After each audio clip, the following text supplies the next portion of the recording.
राम राम जी दोस्तों, कैसे हो? आपका स्वागत है एक और नए वीडियो में। तो मैं आज आपको बताता हूँ जो हमारा फाइनेंस बजट आया है उसमें जो हमारी सीतारमन है उन्होंने क्या बोला था इनकम टैक्स को लेके। जो हमारे इतने खर्चे हो रहे हैं, जो हमारी पर्सनल इनकम है उस पर जीएसटी तो हमारा इनडायरेक्ट टैक्स हो गया, जो हम जो भी सामान लेते हैं उस पर लेते हैं। जो डायरेक्ट टैक्स होता है वो हमारा इनकम टैक्स होती है। तो उस पर पहले क्या था और अब क्या सिचुएशन वो बताता हूँ। क्या हम इससे खुश है या फिर हम इससे ना खुश है।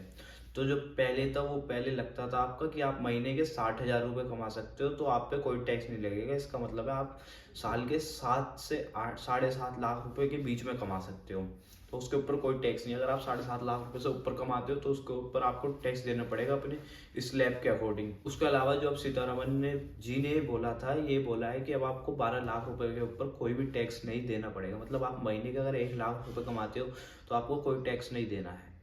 अगर आप महीने के 1,05,000 रुपये कमाते हो तो आपकी ये बैठेगी 12,60,000 रुपये। तो आपको फिर उसके ऊपर टैक्स देना पड़ेगा जो भी आपके स्लैब में आएगा, 12 लाख से ऊपर वाले स्लैब में आएगा जो, तो आपको उसके ऊपर टैक्स देना होगा।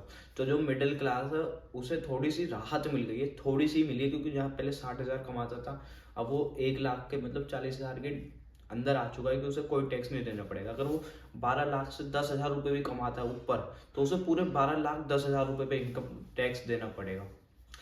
मतलब पहले 7 लाख कमाता था तो अगर उससे कमाता था 7 लाख से ऊपर कमाएगा तो उसे जब देना पड़ता था, लेकिन पूरे 7 लाख रुपए के ऊपर। अब इसमें ऐसा है कि अगर आपने 12 लाख रुपए से कम कमाए हैं तो आपको कोई टैक्स नहीं देना, आप टैक्स फ्री हो। अगर आपने 12 लाख से 10,000 रुपये ऊपर भी कमा लिए तो आपको पूरे 12,10,000 रुपये के ऊपर टैक्स देना पड़ेगा। ये थोड़ी सी गलत लगी। अगर कोई 13 लाख रुपए कमा रहा है तो उसे पूरे 13 लाख रुपए देना पड़ेगा। तो ये रिबेट नहीं है, ये रिबेट नहीं दे रहे। बस अगर आप 12 लाख से कम कमा रहे हो तो उस पर टैक्स फ्री, अगर आपने 12 लाख से ऊपर कमा लिया तो आपको पूरी उस पर देना पड़ेगा। रिबेट में ये होता है कि अगर आपने 12 लाख रुपए की वो है तो अगर आपने 13 लाख रुपए कमाए तो सिर्फ आपको 1 लाख रुपए के ऊपर टैक्स देना है।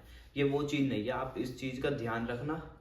और ऐसी वीडियोस में आपको देता रहूँगा फाइनेंस से रिलेटेड। पर्सनल फाइनेंस हो गया, आपका स्टॉक मार्केट हो गई, जो जितने भी फाइनेंस से रिलेटेड है, स्टॉक मार्केट हो गई, एजुकेशन पर्पस है, वो सारी चीज़ें मैं आपको बताता रहूँगा जितनी मुझे नॉलेज है उस हिसाब से।